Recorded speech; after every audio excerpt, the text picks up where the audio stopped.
आपका बहुत बहुत स्वागत है अनदर स्टडी व्लॉग में। अभी जो मैं अपने स्टडी का जो फर्स्ट स्लॉट जो है शुरू करने आ गई। अभी जो टाइम जो हो रहा है वो 4:13 हो रहा है। मैं 4:13 पे जो अपने स्टडी का जो फर्स्ट स्लॉट जो है शुरू करने आ गई हूँ। मुझे जो है हायर एजुकेशन का जो है रिकॉर्डेड वीडियो देखना, जो कि पेपर 1 का है, यूनिट 10 का। मैं यूनिट 10 का जो है अभी फर्स्ट स्लॉट में जो है स्टडी करूँगी। देन जो है पीपल एनवायरनमेंट एंड डेवलपमेंट का जो है रिकॉर्डेड वीडियो देखूँगी, उसका भी रिवीजन करूँगी, क्योंकि ये दोनों क्लास जो है एक साथ लाइव चल रहे हैं। तो इसीलिए जो है इन दोनों टॉपिक के बारे में अच्छे से लर्न करना ज़रूरी है, तभी जो है लाइव क्लास समझ में आएगा। क्योंकि जो है वो बहुत ही फास्ट मोड पे होता है, एडवांस होता है, उसमें एक्स्ट्रा जो है ऐड कराया जाता है और बेसिक जो है हमें रिकॉर्डेड वीडियो से कंप्लीट करना होता है। तो उसका जो है पार्ट 1 जो है मैंने देख लिया है और मैं पार्ट 2 का भी रिकॉर्डेड वीडियो देखूंगी, इसका रिवीजन करूंगी, तब जो है इसी का जो है मैं आगे का भी रिकॉर्डेड वीडियो देखूंगी। तो मैं चल रही हूँ अपने स्टडी का फर्स्ट स्लॉट शुरू करने में। आपसे मिलती हूँ अपने स्टडी के फर्स्ट स्लॉट जो है कंप्लीट होने के बाद। मैं जो है प्राचीन शिक्षा का परिचय पार्ट 2 देख रही हूँ। पार्ट 1 जो है मैं देख चुकी हूँ और उसको जो है रिकॉर्डेड वीडियो देखने के बाद जो है मैं इसका प्रॉपर एक बार अच्छे से रीड कर रही हूँ। प्राचीन शिक्षा के जो चरण है वो बहुत सारे हैं, लेकिन इनमें से कुछ ही इम्पोर्टेंट चरण है, जैसे कि तक्षशिला। तक्षशिला शहर गांधार राज्य की राजधानी है। यह वर्तमान में पाकिस्तान रावलपिंडी इस्लामाबाद के पास स्थित है। तो ये पूछा जाता है कि तक्षशिला कहाँ है, तो तक्षशिला जो है अभी वर्तमान में जो है पाकिस्तान में है। तक्षशिला को विश्व का पहला विश्वविद्यालय माना जाता है, जिसकी स्थापना 7वीं शताब्दी पूर्व हुई थी। हर्ष के समय भारत आने वाले महानतम यात्री ह्युएन त्सांग ने तक्षशिला विश्वविद्यालय को नालंदा और विक्रमशिला विश्वविद्यालयों के समान बताया है। तक्षशिला ब्राह्मणीय शिक्षा का एक महत्वपूर्ण केंद्र था, जो अन्य राष्ट्रों से कई छात्रों को आकर्षित करता था। तक्षशिला में जो है अनेक प्रकार की जो है शिक्षाएं दी जाती थी। उनमें मुख्य शाखाएं वेदांत्री, 3 वेद, वेदांत, व्याकरण, यजुर्वेद, 18 शिल्प, सैन्य शिक्षा, खगोलीय विज्ञान, कृषि, वाणिज्य आदि थी। वही दूसरा जो है नालंदा, जो कि बिहार में है। यह बिहार प्रांत के राजगीर के पास जो है स्थित है।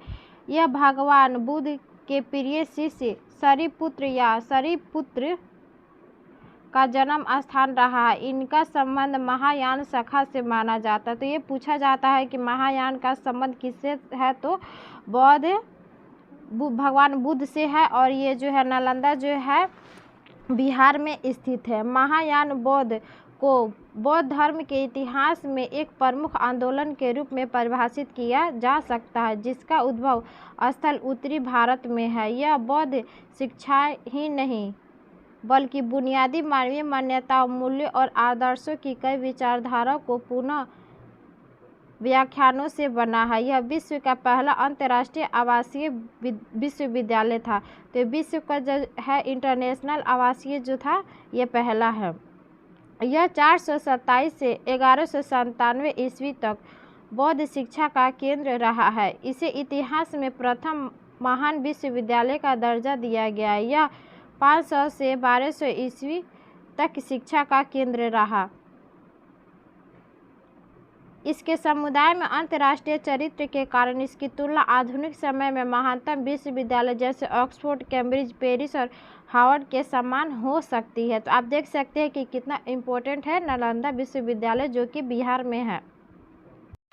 वहीं तीसरा जो है बल्लवी, माना जाता है कि इसकी स्थापना 470 ईस्वी में मैत्रेय वंश के संस्थापक सेनापति भट्टारक ने की थी। यह वह काल है जब गुप्त साम्राज्य का विखंडन हो रहा है। यह केवल धार्मिक शिक्षा का केंद्र नहीं बल्कि अन्य धर्मनिरपेक्ष विषयों जैसे अर्थशास्त्र, नीति शास्त्र और चिकित्सा भी पढ़ाए जाते थे। मैं जो अपने स्टडी का सेकंड स्लॉट जो है शुरू करने आ गई हूँ।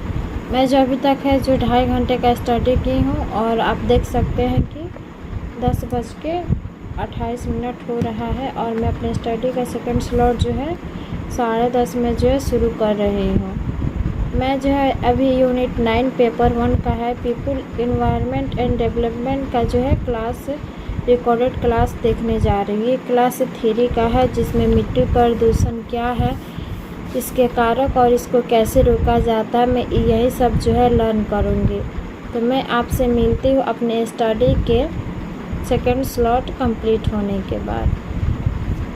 मैंने जो है सेकंड स्लॉट में मृदा क्या है, इसके होने वाले कारक, प्रदूषण को कैसे रोका जा सकते, इन सब बारे में जो है अच्छे से लर्न किया है। मृदा का निर्माण कैसे होता है इसके बारे में भी लर्न किया। ये काफ़ी इंटरेस्टिंग टॉपिक था।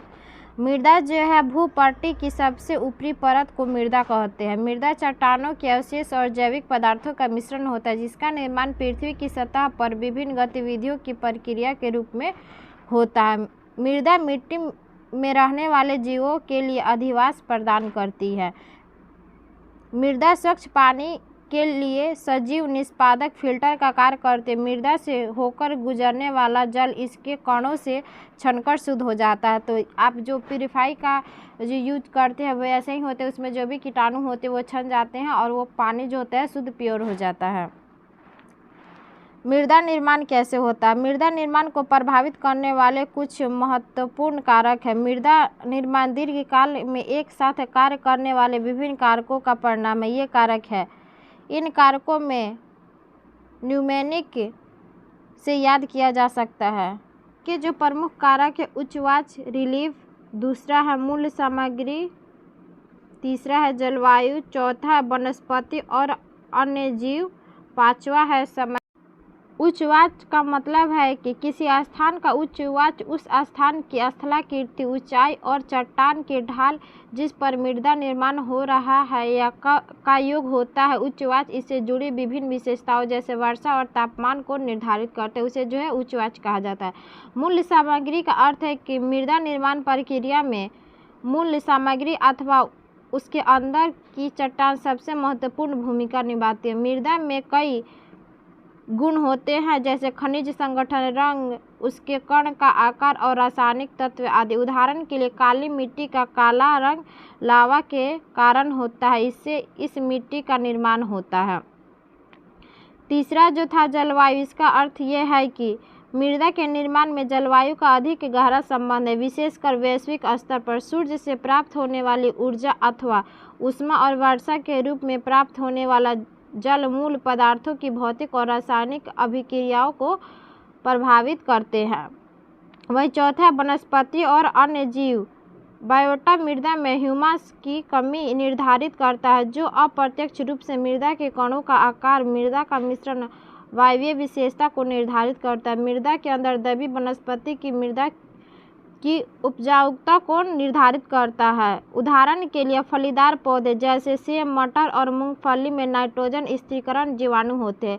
ये पौधे नाइट्रोजन का स्थिरीकरण करने वाले इन जीवाणुओं में नाइट्रेट आयन ग्रहण करते हैं और वायुमंडलीय नाइट्रोजन को अमोनिया अर्थात अमोनियम में परिवर्तित करके मृदा की उपजाऊता को बढ़ाता है।